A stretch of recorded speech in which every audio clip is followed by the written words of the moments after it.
তো হ্যালো বন্ধুরা, আমি খুবই ক্লান্ত হয়ে গেছিলাম, একটা কোনো কিছু ভিডিও শ্যুট করবো, কিন্তু আর পারছি না।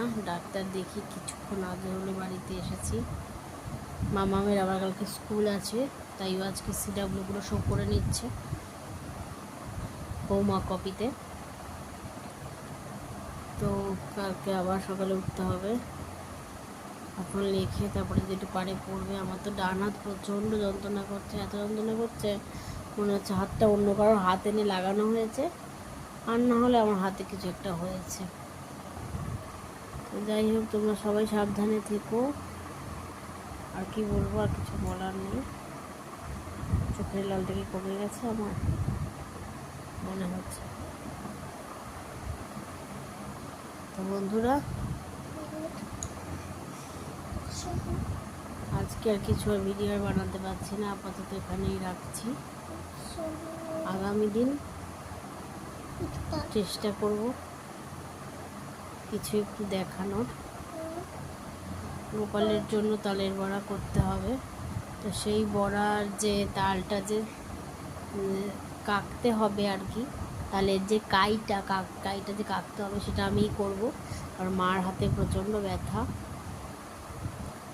জানি না গোপালের কি ইচ্ছা। আমারও হাতে গতকাল সন্ধেবেলা থেকে প্রচণ্ড ব্যথা, সারা রাত্রির যন্ত্রণার জন্য মানে 5 মিনিট ঘুমাচ্ছি আর 10 মিনিট উঠে বসে আছি, টিপছি, ধুমধুম করে জোরে মারছি। কি হচ্ছে ঠিক বুঝতে পারলাম না, কি জানি। যাই হোক, ডাক্তার আজকে দেখিয়ে এলাম।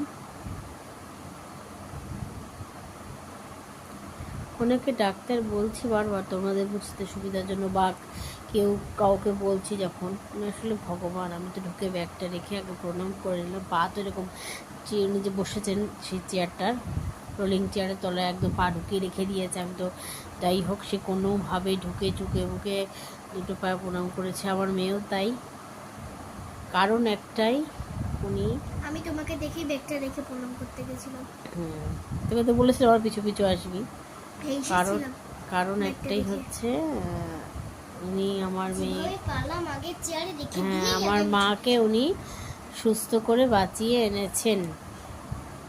সুস্থ করে, দেখুন ডাক্তার অনেক আছে এবং টাকা অনেক, কত পরিবার দেখেছি, কত পরিজনদের জন্য কত কিছু করে থাকে। হ্যাঁ, লক্ষ লক্ষ টাকা, কেউ বলে আমি এত লাখ খরচা করেছি, এত লাখ খরচা করেছি, কিন্তু ডাক্তার এবং বলে না ভাগ্য, এই দুটো যদি ঠিকঠাক থাকে, সহায় থাকে, ভগবানের সহায় থাকে ডাক্তারটাও। তা ওই জন্য বারবারই বলছি, উনি ডাক্তার বলছি ওনাকে